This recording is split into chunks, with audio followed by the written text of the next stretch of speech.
Hello नमस्कार साथियों, मेरा नाम है पवन और पवन के टेक चैनल पर आपका स्वागत है। दोस्तों, आज की वीडियो में मैंने बताया कि आप किस तरीके से अपनी पुरानी कंपनी के पीएफ राशि को नई कंपनी के पीएफ अकाउंट में ट्रांसफर कर सकते हो। दोस्तों, आप ये प्रोसेस घर बैठे कर सकते हो क्योंकि ईपीएफओ द्वारा उसके जितने भी सब्सक्राइबर हैं उनके सुविधा दी गई है कि कुछ आसान स्टेपों को फॉलो करके वो अपने पुराने पीएफ अकाउंट की राशि को नए अकाउंट में ट्रांसफर कर सकते हैं। दोस्तों, इसके लिए आपके पास एक्टिव यूएएन और पासवर्ड होना जरूरी है और आपका जो अकाउंट है उसकी केवाईसी होना जरूरी है। तो दोस्तों, सिंपल स्टेपों को समझने के लिए चलो चलते हैं मोबाइल की स्क्रीन पर।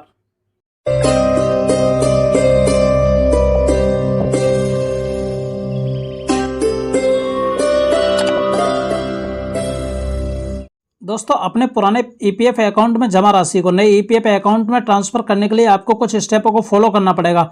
तो उन स्टेपों को समझते हैं हम कैसे पुरानी कंपनी में जो पीएफ जमा हुआ था उसको नई कंपनी में ट्रांसफर कर सकते हैं। तो इसके लिए हमें गूगल क्रोम पर क्लिक करना होगा। दोस्तों, हमारे आगे google.com खुलकर आ चुका है जिसमें हम ईपीएफओ डालकर ईपीएफओ की वेबसाइट पर जा सकते हैं। तो दोस्तों, हम ईपीएफओ सर्च करेंगे। दोस्तों, हम नेक्स्ट पर क्लिक करेंगे। दोस्तों, हम नेक्स्ट पेज पर आ चुके हैं जिस जगह google.com द्वारा हमें ईपीएफओ से रिलेटेड कुछ वेबसाइटें सजेस्ट की गई हैं।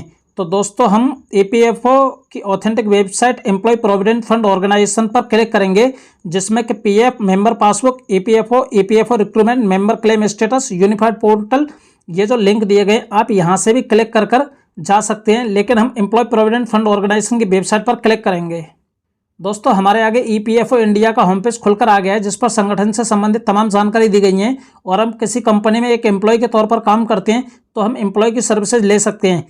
इसके लिए मैं जूम करूंगा और सर्विसेज वाले ऑप्शन पर क्लिक करेंगे। दोस्तों, सर्विसेज के तहत हमारे आगे कुछ ऑप्शन खुलकर आ गए हैं जैसे for employer, for employ, for international worker, for pensioner, locate and EPFO office, who is who.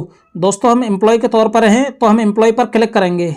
दोस्तों, हमारे आगे एम्प्लॉय प्रोविडेंट फंड ऑर्गेनाइजेशन का एम्प्लॉय का होम पेज खुलकर आ गया है जिसमें कुछ सर्विसेज दी गई हैं, कुछ इंपॉर्टेंट लिंक दिए गए और कुछ फॉर्म डाउनलोड करने के लिंक दिए गए हैं। दोस्तों, हम सर्विसेज वाले ऑप्शन पर जाएंगे जिसमें member passbook, member UAN, online services, तमाम ऑप्शन दिए गए। नो योर क्लेम स्टेटस की आदि की जानकारी दी गई है, लेकिन हमें अपने फंड का पैसा ट्रांसफर करना है तो हमें लॉगिन करने के लिए मेंबर यूएएन ऑनलाइन सर्विसेज पर क्लिक करना होगा।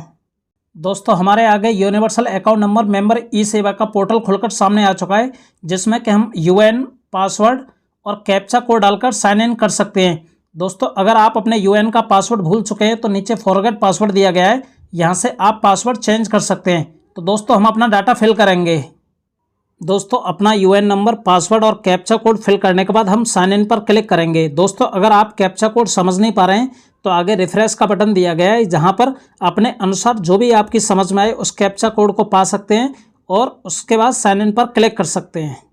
दोस्तों, हमने अपने यूएएन अकाउंट पर सक्सेसफुली लॉगिन कर लिया है जिसमें हमें कुछ टैब दिखाए जा रहे हैं, home, view, manage account, online services और उसके बारे में डिटेल दी गई है। यूएएन अकाउंट के बारे में जानने के लिए मोड्स इन्फॉर्मेशन पर क्लिक कर सकते हैं। अकाउंट सेटिंग को ज़्यादा जानने के लिए मोर इन्फॉर्मेशन पर क्लिक कर सकते हैं और कुछ ईपीएफओ द्वारा जो भी अपने एम्प्लॉइयों को अलर्ट दिए जाते हैं वो डिटेल यहाँ दिखाई गई है। किस तरीके से हम नॉमिनी ऐड कर सकते हैं और मोबाइल नंबर अपडेटेशन के बारे में कुछ डिटेल दी गई है और नीचे मेंबर प्रोफाइल खुलकर आ चुकी है और प्रोफाइल इन्फॉर्मेशन खुल के आ चुकी है। Aadhaar, PAN, bank account, mobile number, email और नीचे मोर इन्फॉर्मेशन है जिसमें लास्ट अपडेटेड, किस तारीख को लास्ट अपडेटेड डिटेल की गई थी और पासवर्ड चेंज डेट दिखाई गई है। दोस्तों, जब हम अपनी पुरानी कंपनी के ईपीएफ अकाउंट से नई कंपनी के ईपीएफ अकाउंट में राशि को ट्रांसफर करते हैं तो हमें कुछ शर्तों को मानना पड़ता है जिसके तहत हमारी केवाईसी होनी चाहिए जिसमें आधार कार्ड लिंक होना चाहिए, पैन कार्ड लिंक होना चाहिए, बैंक अकाउंट लिंक होना चाहिए और मोबाइल नंबर लिंक होना चाहिए। इन सारी चीज़ों को देखने के लिए आप व्यू पर क्लिक करेंगे। दोस्तों, हमारे आगे मेंबर डिटेल खुलकर आ चुकी है जिसमें कि नेम, मोबाइल नंबर शो किया जा रहा है और नीचे कुछ हमारी डिटेल दी जा रही है। दोस्तों, ये सारी फुलफिल होनी चाहिए। जब हम अपनी पुरानी कंपनी के पैसे को नई कंपनी के ईपीएफ अकाउंट में ट्रांसफर करते हैं तो हमारा केवाईसी होना जरूरी है और जो भी मेंबर डिटेल या जो भी प्रोफाइल है वो हमारी इनकम्प्लीट नहीं होनी चाहिए। दोस्तों, अपने मेंबर प्रोफाइल की डिटेल चेक करने के बावजूद अगर आपका मोबाइल नंबर लिंक नहीं है तो आप मोबाइल नंबर लिंक कर दें। जो भी आपका इनकम्प्लीट फॉर्मेट है तो उसको आप फिलफिल कर दें और अब हम सर्विस हिस्ट्री पर क्लिक करेंगे। इसके लिए व्यू पर क्लिक करेंगे और सर्विस हिस्ट्री पर क्लिक करेंगे। दोस्तों, हम सर्विस डिटेल के नेक्स्ट पेज पर आ चुके हैं जिस जगह हमें मेंबर आईडी शो की गई है, एस्टेब्लिशमेंट नेम, कंपनियों के नाम शो किए गए हैं जिसमें हमने कंपनियों में काम किया है और उनकी इस्टेब्लिशमेंट आईडी दिखाई गई है। और दोस्तों आपको आगे दिखाया गया है ईपीएफ और ईपीएस में आपकी डेट ऑफ ज्वाइनिंग क्या है और डेट ऑफ एग्जिट क्या है। तो दोस्तों इन डिटेलों को आप देख लें। और अपना पीएफ का पैसा ट्रांसफर करने के लिए आपके एम्प्लॉयर द्वारा डेट ऑफ ज्वाइनिंग और डेट ऑफ एग्जिट मार्क करना बहुत ज़रूरी है। अगर आपकी जिस कंपनी का पैसा आप दूसरी कंपनी में ट्रांसफ़र करना चाह रहे हो, अगर उस एम्प्लॉयर ने आपकी डेट ऑफ एग्जिट नहीं डाली है तो आप ट्रांसफ़र नहीं कर सकते। तो दोस्तों इन सारी चीज़ों को देखने के बावजूद ही आप अपना पैसा ट्रांसफ़र कर पाओगे। तो दोस्तों इस जगह हम सेकंड नंबर आईडी पर जो मेंबर आईडी दी गई है और एस्टेब्लिशमेंट नेम दिया गया है, इस कंपनी का पैसा अपने करंट एम्प्लॉयर के पीएफ अकाउंट में ट्रांसफ़र करेंगे, जो कि 5th नंबर पर दिखाया गया है और जिस जगह आपकी date of exit not applicable show की गई है। दोस्तों सर्विस डिटेल देखने के बावजूद हमें अपनी केवाईसी डिटेल देखना बहुत ज़रूरी है, क्योंकि अगर हमारी केवाईसी नहीं होगी तो हम अपना पैसा ट्रांसफ़र नहीं कर सकते। तो दोस्तों हम अपनी केवाईसी डिटेल देखेंगे। इसके लिए हम मैनेज पर जाएंगे और केवाईसी पर क्लिक करेंगे। दोस्तों हम केवाईसी वाले पेज पर आ चुके हैं, जिस जगह हमारी कुछ केवाईसियाँ दिखाई गई हैं कि आपका बैंक अकाउंट अप्रूव्ड है और पैन कार्ड अप्रूव्ड है, आधार कार्ड हमारा अप्रूव्ड है करेंटली एक्टिव केवाईसी में। अगर हमारा इस जगह बैंक अकाउंट, पैन कार्ड और आधार कार्ड के आगे अगर अप्रूव्ड या वेरीफाइड लिखा हुआ नहीं आ रहा है स्टेटस में, तो हम पैसा ट्रांसफ़र नहीं कर सकते। दोस्तों केवाईसी की डिटेल चेक करने के बावजूद हम अपनी पासबुक को देखेंगे, हम कौन से मेंबर आईडी का पैसा और किस मेंबर आईडी में डालना चाहते हैं। तो दोस्तों हम व्यू पर जाएंगे और नीचे पासबुक पर क्लिक करेंगे, अपनी पासबुक को एक बार देख लेंगे।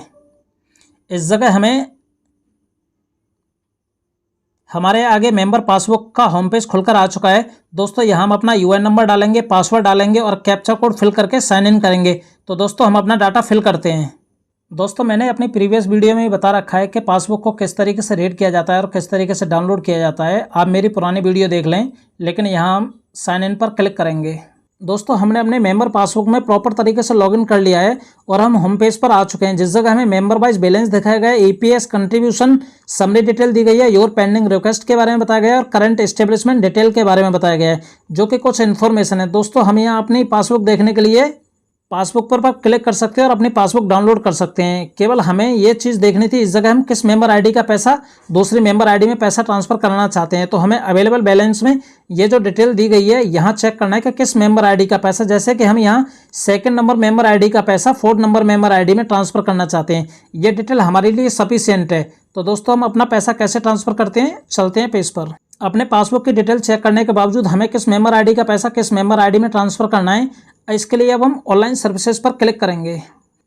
दोस्तों नीचे दिखाया गया one member one EPF account transfer request. तो दोस्तों हम एक रिक्वेस्ट जनरेट करेंगे जिसमें हम पुराने ईपीएफ अकाउंट में जमा राशि को नए ईपीएफ अकाउंट में ट्रांसफ़र करेंगे। तो दोस्तों हम one member one EPF account पर क्लिक करेंगे।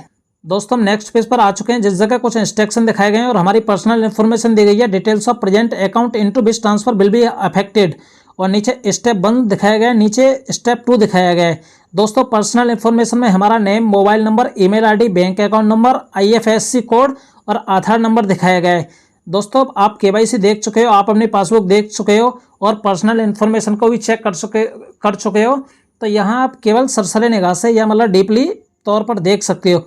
और नीचे आपके प्रेजेंट एम्प्लॉयर के बारे में जानकारी दी गई है कि आपका यूएन नंबर क्या है, पीएफ अकाउंट क्या है और आप किस एस्टेब्लिशमेंट नेम में किस कंपनी के तहत काम कर रहे हो और उनका एड्रेस क्या है, डेट ऑफ ज्वाइनिंग क्या है, आपने इस कंपनी में कब ज्वाइन किया था और पीएफ अकाउंट हेल्ड बाई आपका अकाउंट किस जगह से कंट्रोल किया जा रहा है और मेंबर नेम क्या है, आपका डेट ऑफ बर्थ क्या है, फादर्स और स्पाउस नेम क्या है, रिलेशनशिप क्या है। इसके बाद दोस्तों step 1 select detail of previous account which are to be transferred. दोस्तों नीचे कुछ नोट दिया गया है, member has the option to choose claim form attestation by previous और present employer based on availability और डीएससी ऑथराइज सिग्नेटरी।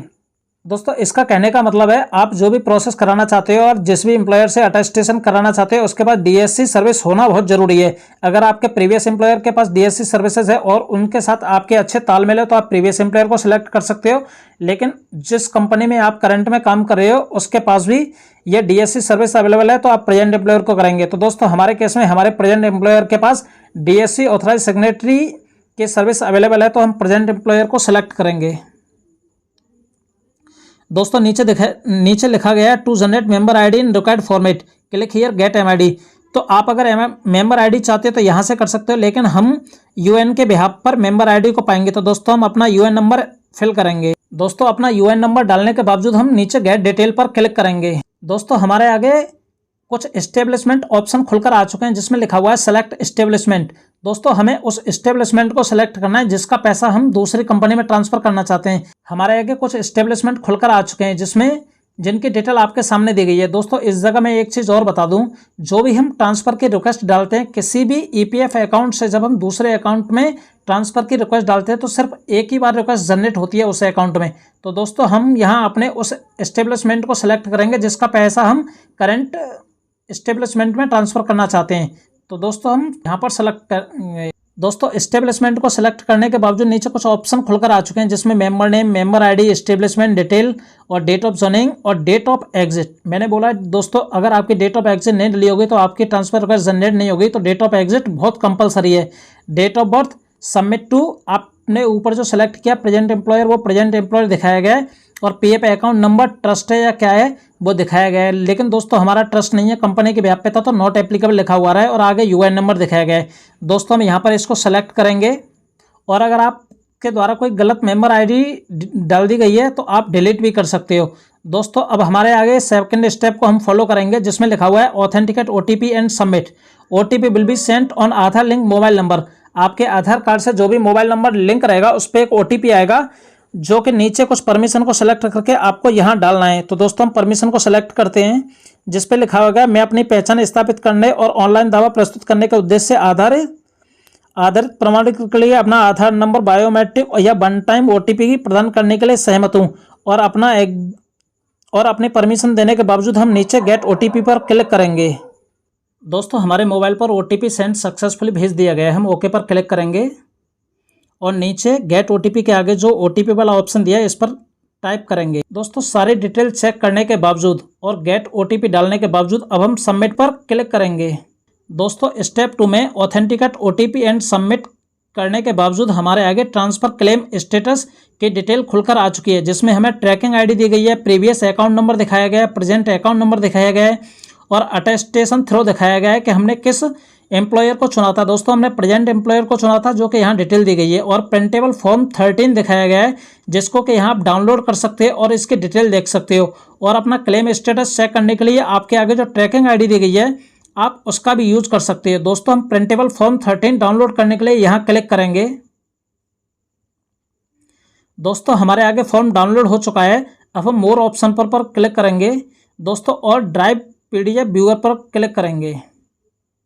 दोस्तों part A, part B और पार्ट सी तीनों को चेक करने के बावजूद नीचे कुछ लिखा है I clarify that all the information given above are true to the best of my knowledge and I have ensured the correctness of my present and previous account number, signature of the member. दोस्तों यहाँ पर sign करके आप इस form को present employer के पास भेज सकते हो जो कि इसके बिहाफ पर आपकी जो भी रिक्वेस्ट गई है ट्रांसफ़र रिक्वेस्ट उसको अप्रूव कर देगा। दोस्तों ट्रांसफ़र क्लेम स्टेटस चेक करने के लिए हम ऑनलाइन सर्विसेज पर क्लिक करेंगे और नीचे ट्रैक क्लेम स्टेटस पर क्लिक करेंगे। दोस्तों हमारे आगे ट्रैक क्लेम स्टेटस का पेज खुलकर आ चुका है जिसमें ऑनलाइन क्लेम स्टेटस और ट्रांसफ़र क्लेम स्टेटस की डिटेल दी गई है। दोस्तों हमारे आगे ऑनलाइन क्लेम स्टेटस में हमने जब कंपनी से पैसे निकाले हैं, हमने जो भी एस्टेब्लिशमेंट आईडी से पैसे निकाले हैं उनकी डिटेल दी गई है जो कि आप व्यू पीडीएफ पर क्लिक करके देख सकते हैं, और ट्रांसफ़र क्लेम स्टेटस पर ये डिटेल दी गई है। दोस्तों इसमें जो हमारा क्लेम स्टेटस है वो पेंडिंग एट प्रेजेंट एम्प्लॉयर के पास डला है। जब हमारे फील्ड ऑफिस के पास चला जाएगा और हमारा जो प्रेजेंट एम्प्लॉयर है उसको अटेस्टेशन कर देगा तो पैसे हमारे ट्रांसफ़र हो जाएंगे, जो कि 4th नंबर पर दिखाया गया है।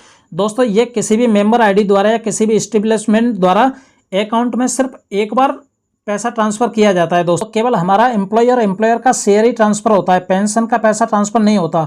दोस्तों जब आपकी सर्विस ब्रेक हो जाती है या आप सर्विस छोड़ देते हो तो उसके 1 महीने बाद कम से कम 75% पैसा निकाल सकते हो, और 2 महीने बाद आप अपना 100% पैसा फुल सेटलमेंट करा सकते हो। तो उस समय आप अपने एम्प्लॉयर के शेयर को निकाल सकते हो और आप अपनी पेंशन विड्रॉ करा सकते हो। और दोस्तों मेरा मानना यही है कि आपने अगर किसी कंपनी में 5 साल से कम काम किया है तो आप अपने पैसे को एक अकाउंट से दूसरे अकाउंट में ट्रांसफ़र, और नहीं तो आप जब भी पैसा विड्रॉ कराओगे तो आपका TDS काटा जाए।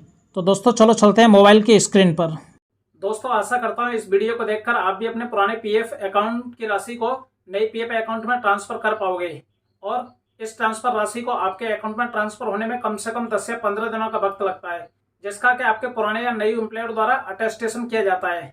दोस्तों अगर आपको ये वीडियो पसंद आई है तो आप इस वीडियो को लाइक कर सकते हैं और इस वीडियो को अपने दोस्तों में शेयर कर सकते हैं और आप मेरे चैनल को सब्सक्राइब कर सकते हैं और बगल में घंटी वाले आइकन पर क्लिक कर सकते हैं, जिससे कि मेरी आगे आने वाली वीडियो के नोटिफिकेशन आपको टाइम टू टाइम मिलते रहें और आप भी बने पवन के टेक फैमिली का हिस्सा। और अपना कीमती समय देने के लिए धन्यवाद दोस्तों।